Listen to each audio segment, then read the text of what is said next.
Imagine un poisson enfermé dans son aquarium et boum, il se cogne contre la paroi de son aquarium.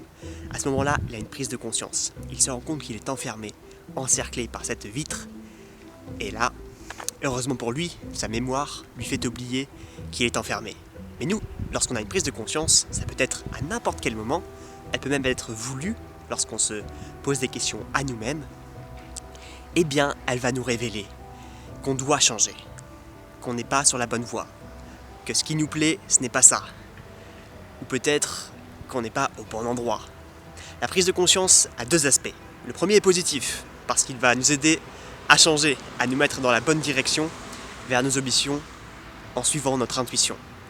Mais le deuxième point est plutôt négatif, parce que lorsque tu te rends compte d'un truc qui ne va pas dans ta vie, eh bien alors tu peux te mettre dans un état plus malheureux que tu n'étais auparavant.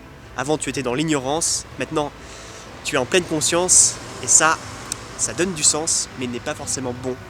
Heureusement, la prise de conscience, c'est la première étape, et la deuxième, ce sera la mise en place d'un plan. C'est ce qu'on verra dans la prochaine vidéo.